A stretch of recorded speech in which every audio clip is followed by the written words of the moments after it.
अस्सलाम वालेकुम फ्रेंड्स।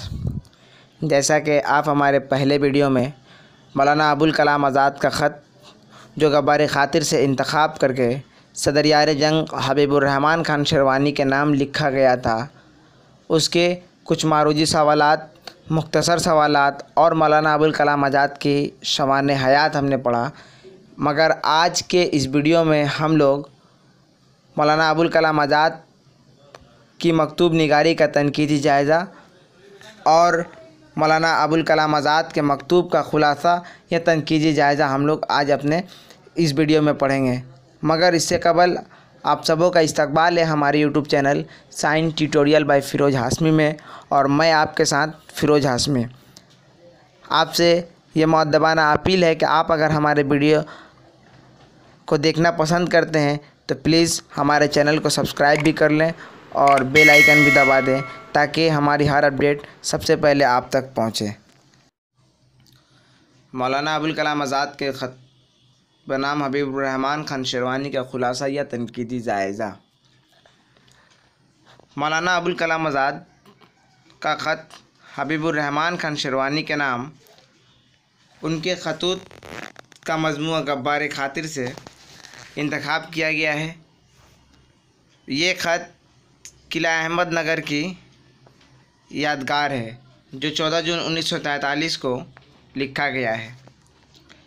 इस ख़त में मौलाना ने अपनी दिली कैफियत का इजहार किया है, नीज़ अपने मखसूस अंदाज में फ़लसफ़ा वजूद और वसी व अमल के मुतल्लिक़ अपने ख़यालात को पेश किया है। मौलाना ने ख़त की शुरुआत मौसम की तब्दीली से की है। जब वो किला अहमद नगर की जेल में लाए गए थे तो बरसात का मौसम था। ज़माने ने करवट बदली तो बरसात के बाद जाड़ा, फिर गर्मी अपने रंग दिखलाए। अब फिर बरसात की आमद है। मौसम में खुशगवार तब्दीली आ चुकी है, हर जगह हरियाली छाई हुई है। लेकिन मुसन्निफ़ के दिल की दुनिया वैसी ही वीरान है। इसकी दिल की दुनिया में खारजी मौसम का कोई असर नहीं हुआ।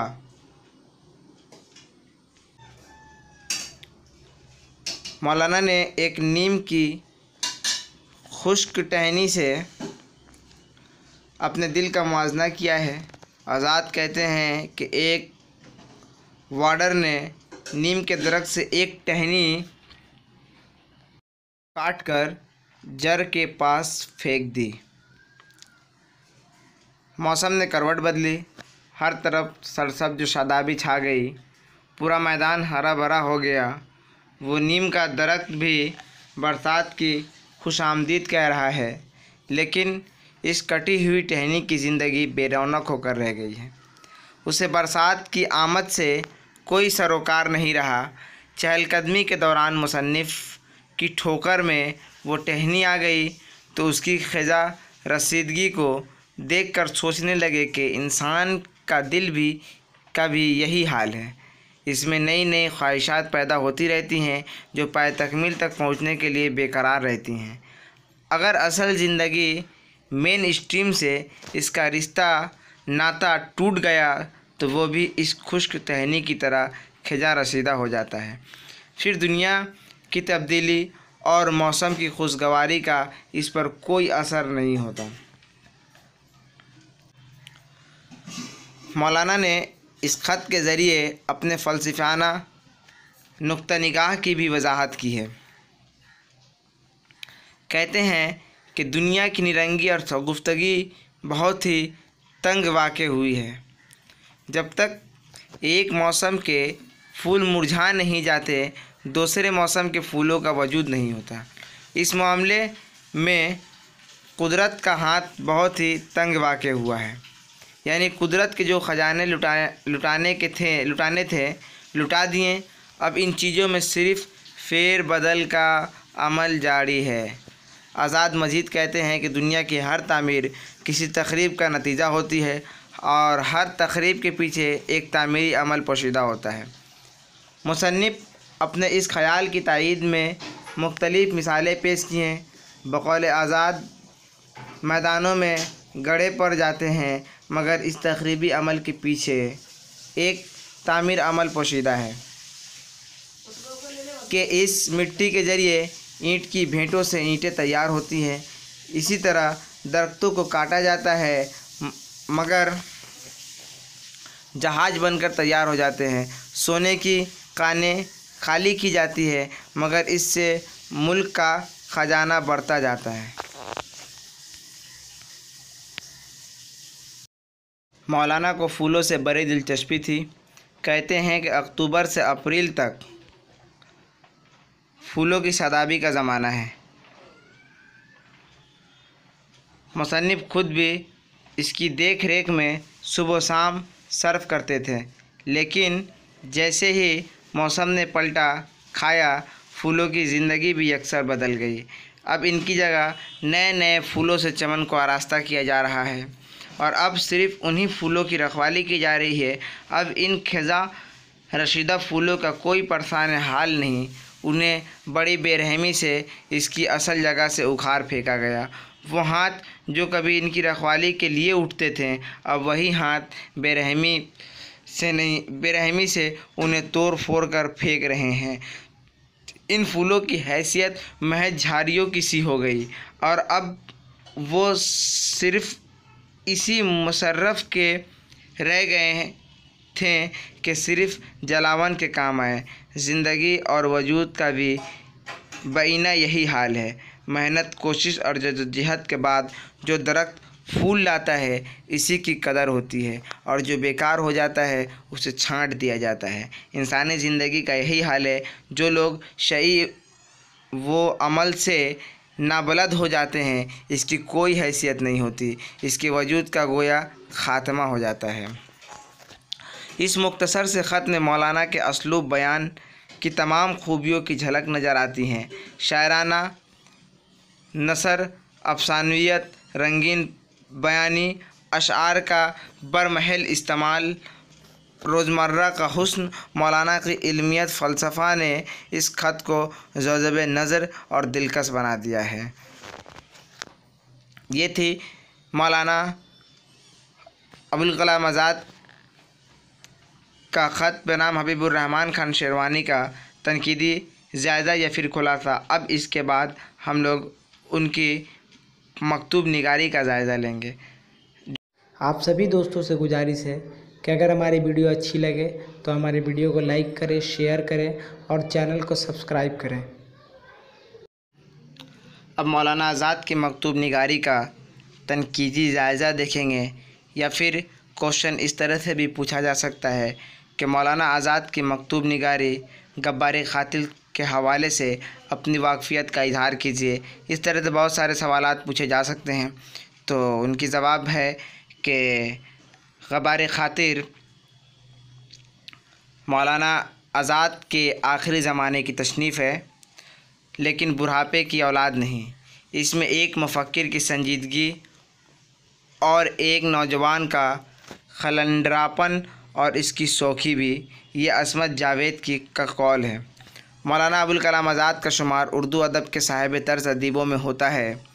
उन्होंने मुख्तलिफ़ शोबे हयात में कारहाय नुमाया अंजाम दिए हैं और अदब, मज़हब, सहाफ़त, सियासत में बैक वक्त उन्होंने काबिल रश्क मकाम हासिल किया है। मौलाना की तसानीफ़ एक लंबी फहरिस्त है। अदीब की हैसियत से इनकी शोहरत की बुनियाद और उनके खतूत के मजमूए हैं। इनके खतूत के मजमूए मकातीब अबुल कलाम, कारवान ख़याल, नक्श आज़ाद, तबरुकात आज़ाद वग़ैरह बड़ी अहमियत का दर्जा रखते हैं, लेकिन जिस मजमूए ने उन्हें शहरत दवाम बख्शी वो तन्हा गब्बार क़ातिल है। गब्बार क़ातिल मौलाना आज़ाद के इन खतूत का मजमूआ है जो किला अहमद नगर की कैद के ज़माने में लिखे गए हैं।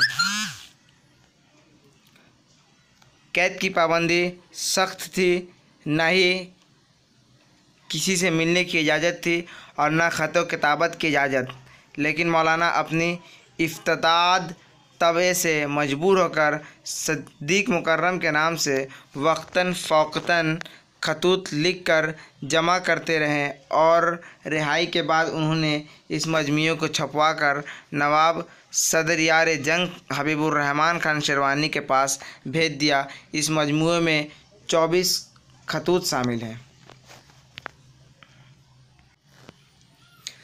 गब्बार खातिर कहने को तो खतूत पर मुश्तमिल है जो नवाब सदरियार जंग को लिखे गए। सदरियार जंग से मुराद हबीबुर रहमान खान शेरवानी है जो नवाब सदरियार जंग को लिखे गए, मगर दरअसल ये ख़त एक तरह के इंसाइये हैं जिनमें नवाब सदरियार जंग को मुखातिब करके मुख्तलिफ़ मौज़ूआत पर इज़हार ख़याल किया गया है। गब्बार खातिर इस लिहाज से एक अदबी कारनामा है कि इन खतूतों में मौलाना की शख्सियत, इफ्ताद मिजाज, इनके ज़ौक़, इनकी दिलचस्पी और इनके मशागल के अलावा किला अहमद नगर की तारीख़, फ़लसफ़ा और मजहब के मुबाहिशे, मौसीकी की दास्तान, अनानीति, अदब का खाका, ज़िंदगी व हरकत के मसाइल, फ़नून लतीफ़ा, यास्मीन सफ़ेद की कहानी, सलेबी हमले की सरगजिश्त के मुतल्लिक़ इसमें बड़े दिलकश इशारे मिलते हैं।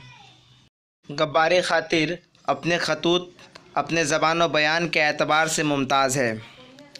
इसका उसलूब बयान मौलाना की तमाम तहरीरों से मुख्तलिफ है। गब्बार खातिर की नसर में बेतकल्लुफ़ी, सगुफ्तगी, गुफ्तगू का अंदाज़ बयान और कहीं कहीं मज़ाहिया अंदाज़ ने नसर को बहुत दिलकश और ख़ूबसूरत बना दिया है। मौलाना की ज़बान बड़ी सादा है, मगर सादगी में उन्होंने सनअतकारी का पूरा इल्तज़ाम रखा है। ख़याल बंदी, इश्तारा साज़ी, रोज़मर्रा और मुहावरों का फ़ितरी हुस्न अपने पूरे सबाब पर है। गब्बार खातिर के खतूत में अरबी व फ़ारसी के मानूस अल्फाज का इस्तेमाल ज़्यादा मिलता है। मौलाना ने नसर को ऐसा रंगीन बना दिया है कि मोहम्मद हुसैन आज़ाद की याद ताज़ा हो जाती है, लेकिन मौलाना ने इल्मियत, दानिशमंदी और ज़हानत से अपनी नसर को मोहम्मद हुसैन आज़ाद से कहीं ज़्यादा दिलचस्प और ख़ूबसूरत बना दिया है। मौलाना उर्दू के एक ऐसे साहिब तर्ज इंसाफ़ थे। अरबी, फ़ारसी और उर्दू का नखरा सुथरा और पाकीज़ा ज़ौक़ रखते थे। उन्हें इन ज़बानों के बेशुमार अशआर अज़बर थे जिनका वो अपनी तहरीरों में बरमला इस्तेमाल भी करते थे। गब्बार खातिर की तहरीरों में ऐसी मुतअद्दिद मिसालें मिलती हैं जहाँ अशआर का बरमहल इस्तेमाल किया गया है, जिसकी बिना पर मौलाना की इल्मियत और क़ुव्वत हाफ़ज़ा की दाद देनी पड़ती है। लेकिन कहीं कहीं ये अशार बिलखसूस अरबी और फ़ारसी अशार की गैर ज़रूरी मालूम होते हैं। अगर उन्हें खारिज कर दिया जाए तो भी तहरीरों की रवानी में कोई फ़र्क नहीं पड़ता है। तो ये था मौलाना अबुल कलाम आज़ाद की मकतूब निगारी का तनकीदी जायज़ा या सवाल बताया था मैंने पहले ही कि जिस तरह ये पूछ लिया जाए कि मौलाना अबुल कलाम आज़ाद की मकतूब निगारी का जायज़ा गब्बार खातिर के हवाले से पेश कीजिए, तो भी ये उसका जवाब 100% दुरुस्त है।